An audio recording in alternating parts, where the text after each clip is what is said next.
तो दोस्तों आज मैं तुम सबन्ना को घुमाए आ रहा हूँ उज्जैन। तो भाई उज्जैन घूमे थे, पहले नेक्स्ट सी पेट पूजा कर लेते हैं। तो भाई यहाँ को पनीर पकौड़ा तो भाई कतई टेस्टी हो। फिर हम गए चिंतामणि गणेश मंदिर, भाई गणेश जी के दर्शन करवे को। गणेश जी के दर्शन करवे के बाद फिर मैं गया हनुमान जी के दर्शन करवे। हनुमान जी के दर्शन करने के बाद फिर मैं गया भाई भोले बाबा के पास। भोले बाबा के पास बैठ गए, मैंने थोड़ा ओम नमः शिवाय किया। फिर रूपू भैया ने और मैंने खाया गणेश जी का टेस्टी प्रसाद। प्रसाद खावे के बाद फिर हम गए भुखी माता मंदिर। माँ भुखी माता के दर्शन करवे के बाद फिर हमने भाई कुंड पे घूमे। फिर हम आए गए जय माँ हरि सिद्धि मंदिर। ये दो खम्बा दिख रहे हैं भाई, रात में ये बहुत सुंदर लगते हैं भाई। रात में जिनमें जलते हैं दीपक। हरि सिद्धि माता और करकोट केश्वर महादेव जी के दर्शन करवे के बाद फिर हमने खाओ भाई माता जी का टेस्टी प्रसाद। प्रसाद खावे के बाद हम गए घाट पे घूमने को। भाई ये छोरी ले रही सेल्फी वगैरह, तो भाई हमने ले ली एक आध दो सेल्फी। तो भाई महाकाल जी के भक्त श्रद्धालु भाई घाट पे कर रहे भजन। घाट पे घूमने के बाद फिर हम आए गढ़काली का मंदिर। तो भाई माता जी हम पे कुछ ज़्यादा ही मेहरबानी, भाई हमें अच्छे माता जी के दर्शन प्राप्त भए।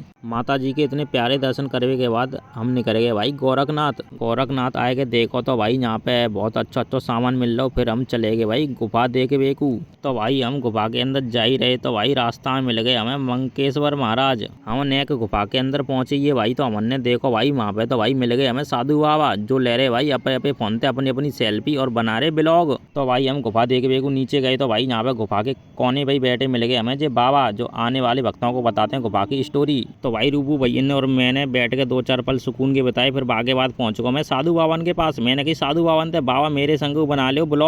साधु बावन को आशीर्वाद लेने के बाद मैंने महाकाल जी का त्रिशूल लिया और जोर से कहा जय महाकाल। महाकाल जी के नारे लगाते लगाते भाई फिर हम भाई चले गए भाई गुफा से बाहर। गुफा देखने के बाद भाई फिर हम चले गए महाकाल जी के दर्शन करवे को। महाकाल जी ने बहुत ही ज्यादा प्यारे दर्शन दिए भाई, बहुत ही ज्यादा करीब से महाकाल जी के दर्शन किए भाई। फिर हम पहुंच गए महाकाल जी के मंदिर के पीछे भाई। हमने दो चार फोटो वगैरह खींचे तो भाई फिर हम घूमने लगे महाकाल जी की नगरी। तो भाई ये देख सकते हो भाई यहाँ पे बहुत ही अच्छी अच्छी मूर्तियां हैं भाई, और ये देख सकते हो भाई महाकाल जी की नगरी चमचमाती हुई। घूमते घूमते हम पहुंच गए भाई महाकाल जी को प्रसाद खावे को भाई। प्रसाद खाते खाते हैगी रात। फिर हम दोबारा पहुंचे महाकाल जी की नगरी घूमने को भाई। रात में तो कतई नगरी बहुत ही ज्यादा प्यारी लग रही, कतई चमचमाती हुई नगरी महाकाल जी की नगरी। जय श्री महाकाल भाई। तो भाई मैं तो आप सबको यही सलाह दूंगा भाई, आप जब भी महाकाल जी के दर्शन करने आओ तो भाई रात के नज़ारे जरूर देख के जाओ। फिर हम पहुंच गए भाई रात के 1 बजे घाट पे घूमने को भाई। घाट पे घूमने के बाद भाई मैं आया 2 बजे रात को मंदिर में भाई, क्योंकि मुझे देखनी थी भस्म आरती। भस्म आरती खत्म हो गई 6 बजे भाई। 6 बजे की ट्रेन पकड़ के हम निकल गए घर के लिए भाई। जी हमारे सोहेल भाई और आशु सज्जी और भाई हम ट्रेन में सोते खाते घूमते फिरते भाई आ गए हम आगरा कैंट भाई। तो भाई जा लोग यहीं खत्म करते हैं। जय श्री महाकाल।